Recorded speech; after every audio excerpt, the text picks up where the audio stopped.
ಕೊಡ್ಬೋದು. ಯಾಕಿದಾವೆ? 2 ವರ್ಷ 3 ವರ್ಷದಿಂದ ಕೊಟ್ಟಿರೋ ರೈತರುಗಳ ಅರ್ಜಿಗಳು ಪೆಂಡಿಂಗ್ ಇದಾವೆ. ಅದನ್ನ ನೀವು ಸಾಲ್ವ್ ಮಾಡ್ಬೋದಲ್ಲ, ಯಾಕೆ ಮಾಡ್ತಾ ಇಲ್ಲ? ಯಾಕೆ ನಿಮ್ಗೆ ಮಾಹಿತಿ ಇಲ್ವಾ? ನಿಮ್ಗೆ ಎಜುಕೇಶನ್ ಇಲ್ವಾ?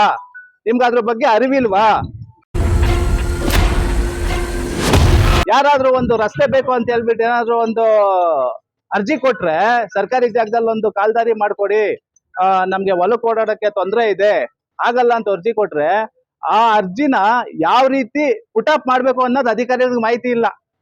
ಅವ್ರು ಏನು ವಿ ಎ ಆಗ್ಲಿ, ಆರ್ ಎ ಆಗ್ಲಿ, ಶಿರಸ್ತರಾಗ್ಲಿ ಏನ್ ಬರೀತಾರೆ, ಅವರು ಯಾವ ರೀತಿ ಮಾಡ್ಬೇಕು, ಯಾವೊಂದು ಅಡಿಯಲ್ಲಿ ಭೂ ಕಾಯ್ದೆ ಅಡಿಯಲ್ಲಿ ಇದನ್ನ ರೂಪುಗೊಳಿಸ್ಬೇಕು ಅನ್ನೋದೊಂದು ಮಾಹಿತಿ ಇಲ್ಲ.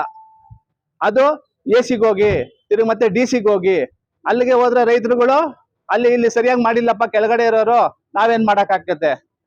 ಮತ್ತೆ ಮತ್ತೆ ಅಲ್ಲಿಂದ ಬನ್ನಿ. ಈ ತರ ಒಬ್ಬ ರೈತ, ನಮಗ್ ಮೊನ್ನೆ ಬಂದಿರೋ ಮಾಹಿತಿ, ಒಬ್ಬ ರೈತ 2 ವರ್ಷದಿಂದ ಹೋರಾಡ್ತಾ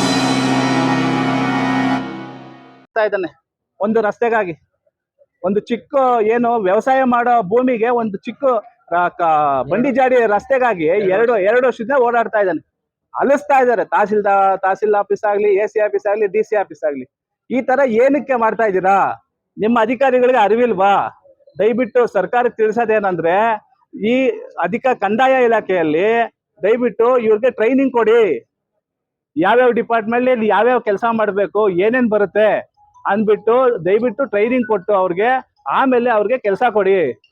ಸುಮ್ನೆ ಗೊತ್ತಿಲ್ದಿದ್ದವ್ರನ್ನ ತಗೊಬಂದು ಕುಂಡಿಸ್ಬಿಟ್ರೆ ಇಲ್ಲಿ ರೈತರುಗಳು ಅಲಿತಾ ಇದ್ದಾರೆ, ನೋವು ಸತ್ತಿದ್ದಾರೆ.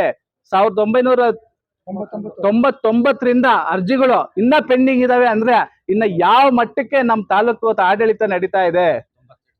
92, 93ರಿಂದ ಇಲ್ಲಿವರೆಗೂ ಅವ್ರ ಭೂಮಿ ಉಳಿತಾ ಇದಾರೆ. ಪಾಪ ಕೆಲವ್ರು ಲೋಕಾಯುಕ್ತ ಕಂಪ್ಲೇಂಟ್ ಕೊಡ್ತಾರೆ, ಅದನ್ನ ತಗೊಬಂದು ಅರ್ಜಿ ಕೊಡ್ತಾರೆ, ಅದು ಕೊಟ್ರೆ ನಿಮ್ ಮೇಲೆ ಕೇಸ್ ಹಾಕ್ತೀವಿ ಅಂತ ಹೇಳ್ತಾರಂತೆ. ನೀನೇ ಅಕ್ರಮ ಹೋಗಿದ್ಯಾ ಭೂಮಿಯಲ್ಲಿ, ನಿನ್ ಮೇಲೆ ಕೇಸ್ ಹಾಕ್ತೀನಿ ಅಂತಾರೆ.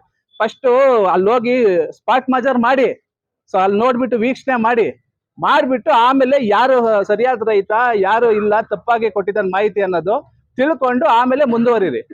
ಅದನ್ನ ಬಿಟ್ಟು ಅದರಿಂದ ಎಲ್ಲಾ ರೈತರಿಗೂ ಅನಾನುಕೂಲ ಆಗ್ತಾ ಇದೆ. ಆಲ್ಮೋಸ್ಟ್ 5,000ದಿಂದ 8,000 ಅರ್ಜಿಗಳಿದಾವೆ. 8,500 ಅರ್ಜಿಗಳಿದಾವೆ ಬಕಾರ ಹುಕುಮ್ದು. 100 ರೂಪಾಯಿ ಅಂದ್ರೂ ಎಷ್ಟಾಯ್ತು? 8,500 ಲಕ್ಷ ಆಯ್ತು. 8,500 ಲಕ್ಷ ನಿಮ್ಗೆ 1950ರಿಂದ ಇಲ್ಲಿವರೆಗೂ ಎಷ್ಟು ದುಡ್ಡಾಗಿರ್ತತೆ? ಇಲ್ಲಿವರೆಗೂ ಅರ್ಜಿಗಳು ಆಗ್ತಾನೆ ಇದಾರೆ. ಅಷ್ಟು ದುಡ್ಡನ್ನು ಸರ್ಕಾರ ತಗೊಂಡು ಕೆಲಸ ಆಗಿಲ್ಲ. ದಯವಿಟ್ಟು ನಾವು ತಾಲೂಕು ಆಡಳಿತದವ್ರಿಗೆ ಏನ್ ಹೇಳ್ತೀವಿ ಅಂದ್ರೆ, ದಯವಿಟ್ಟು ಬಕರ್ ಹುಕುಂ ಕಮಿಟಿ ಮಾಡ್ಬಿಟ್ಟು ಎಲ್ಲಾ ರೈತರಿಗೂ ಯಾರ್ಯಾರು ಸ್ವಾಧೀನದಲ್ಲಿ ಇದಾರೋ ಅವ್ರಿಗೆಲ್ಲರಿಗೂ ಪಕ್ಷಪಾತ ಇಲ್ದಿದ್ದಂಗೆ ಅವ್ರಿಗೆ ಈ ಒಂದು ಭೂಮಿಯನ್ನು ಕೊಡಿಸ್ಬೇಕಾಗಿ ತಮ್ಮಲ್ಲಿ ಮನವಿ ಮಾಡ್ತಾ ಇದೀವಿ.